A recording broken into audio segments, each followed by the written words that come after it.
ख़बर शामिल कई पिया। कराची में रिपोर्ट मीर सिकंदर अली टालपुर जी PTI जे बानी के घणो वक्त जेल में रखण मुमकिन नाहे। रेहाम खान जी आज़ादी बाबत वॾी दावा। कराची प्रेस क्लब में मीडिया सां ॻाल्हाईंदे चयो त इमरान खान तरफ़ां 2 ख़त लिखिया विया। हाणे जेकॾहिं हीउ पीर पकड़े वठे त हिन खे कुझु आराम मिलंदो। कराची PTI जे बानी ऐं सियासतदान इमरान खान जी अॻूणी घरवारी रेहाम खान चयो आहे त जेकॾहिं इमरान खान पेर पकड़े वठे त कुझु आराम थी सघे थो, पर खेसि घणो वक्त जेल में रखण मुमकिन न हूंदो।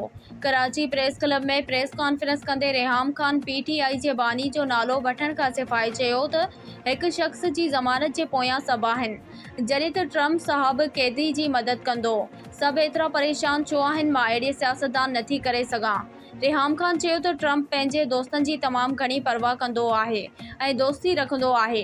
$3 ट्रिलियन सांस गॾु हुआ, 11 मास्क सांस गॾु बीठा हुआ। दोस्ती ॾिसण सां क़ाइमु थींदी आहे। को टेस्ला जो मालिक आहे, एक्सन जो मालिक आहे, मेटा जो मालिक आहे, एमेज़ॉन जो मालिक आहे। हिन चयो त जेके माण्हू दुनिया खे हलाईंदा आहिनि, तरक़ी पसंद रोई रोई ऐं मज़लूम क़िस्म जे दोस्तनि खे तबाह कंदा आहिनि। उन्हनि जी नज़र में अहिड़ी दोस्त जी कहिड़ी क़ीमत आहे? हू खसारे जो सौदो न कंदी आहे।